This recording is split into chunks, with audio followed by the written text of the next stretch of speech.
My word. Something just fell from your beard.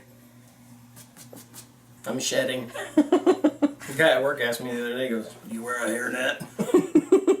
No.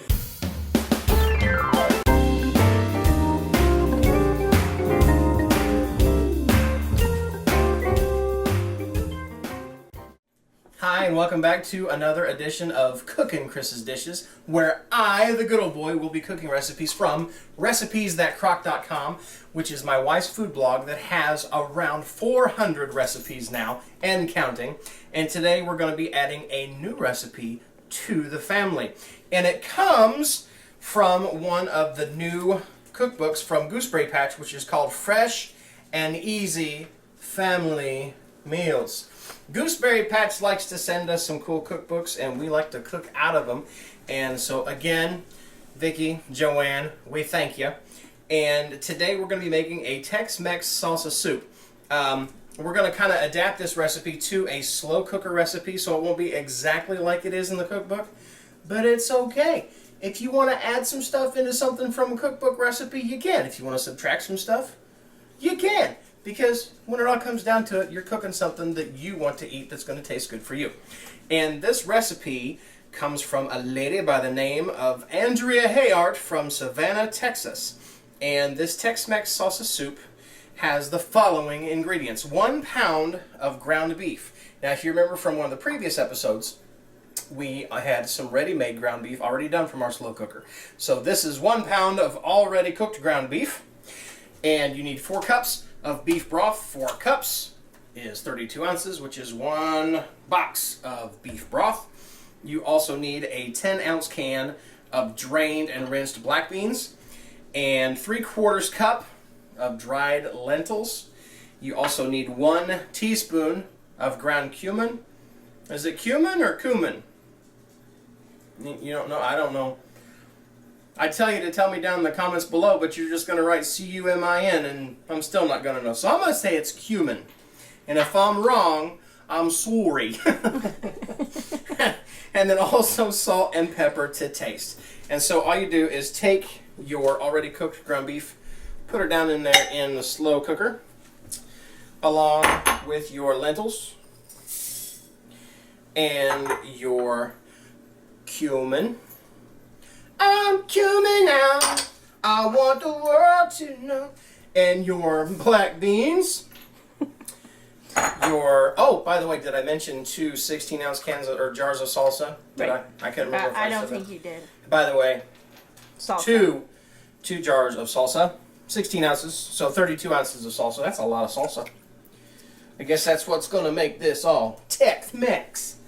There's a 1 and a 2. It's making a weird sound.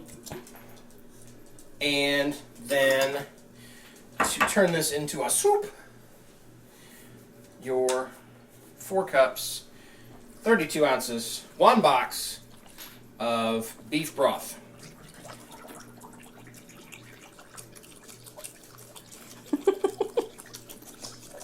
Wait for it, wait for it. I love that sound. And that is it. And yes, to answer your previous question, that will fit in a 3.5 quart slow cooker. And I will grab a spoon and give her a stir. And then this says to do salt and pepper to taste, so I will add my 2 pinches of salt, 1 pinch, and a 2 pinch. Again, when you salt and pepper to taste, it's however salty or not salty and however peppery or not peppery you like. I do my 2 pinches of salt and my 7 twists of pepper. And that's where I like it. You stir that up. And then you set this on low for 4 hours. Now, the beef has already been cooked. The beans are ready to eat. The cumin is doing its thing. What you're cooking really here is you're getting this hot, you're cooking it up, you're mixing all the flavors together as it cooks down, but you're wanting to soften up them lentils, because one thing I did off of camera was I tossed a lentil in my mouth and chewed it up, just because I don't And eat then lentils. you howled from the kitchen. Well, I bit down on the lentil and it was really crunchy. Didn't realize it was going to be that crunchy, and I bit into my tongue, so it was hurting. It was sore. But what I'm going to do now is show you what this looks like already cooked up, and I will do that by a magic trick. This is the magic Minnie Mouse apron.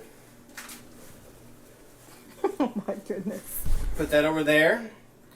And then I will count to 3. And when I count to 3, I will remove the apron and the soup will be cooked. Are you ready? 1, 2, 3. Ta-da! Wow, not only did you cook the soup, but you grew the slow cooker. All through magic. Ooh. Oh, when I kick the camera too. So actually, we already had this ready made, and I just wanted to do a really You just cool. like totally ruined the magic, dude. I just wanted to do a really cool magic trick. But this is what the soup looks like now. The beef and the salsa and the beans and the onion and the lentils hopefully have cooked down to where they're not so crunchy, so they don't hurt my tongue. But we will put that in a bowl, just like that pretty bowl. Oh, I've got some pretty bowls for stuff like this now. And a little bit of broth. And top this however you want.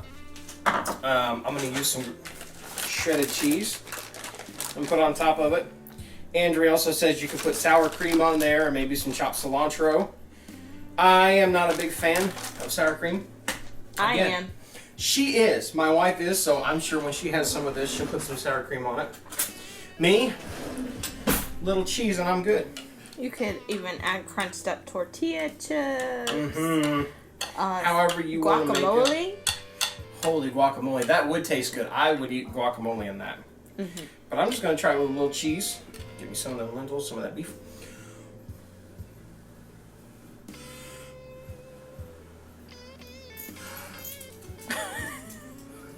You want to make sure it's not hot enough to burn your mouth.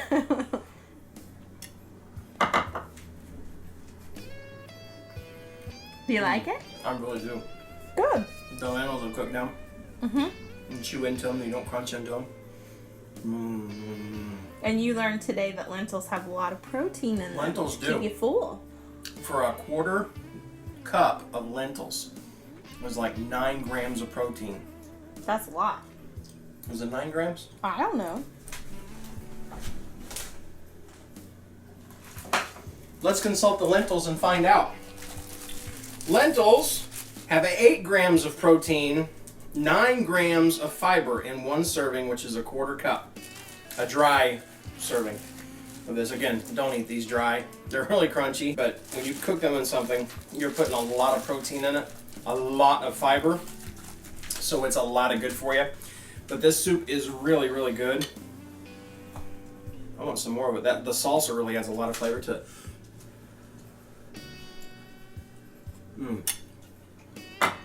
So if you like salsa, you like beef, you really like that. It's gonna be a very filling meal with all the protein in it between the lentils and the beans and the beef and the cheese that I put in it. Really flavorful. It's salty enough with the 2 pinches of salt that we put in it, as well as the beef broth. Yeah. Adds enough salt to it, so that is really good. That's a very filling meal. Keep you warm. Keep you full. So again, we want to thank you guys for watching this episode of Cookin' Chris's Dishes with the Good Old Boy. And you can check us out on our site at recipesthatcrock.com. Give us a like on Facebook at recipesthatcrock, as well as Good Old Tunes with Good Old Boy, where we put up these recipes as well as some songs and other silly stuff that the family does. And if you like what you saw here, give us a subscribe here on our YouTube channel at youtube.com/MikeyGood. That's also me. And we'll keep cooking, and you keep watching, and all will be well. Thanks again. Bye. This is really good.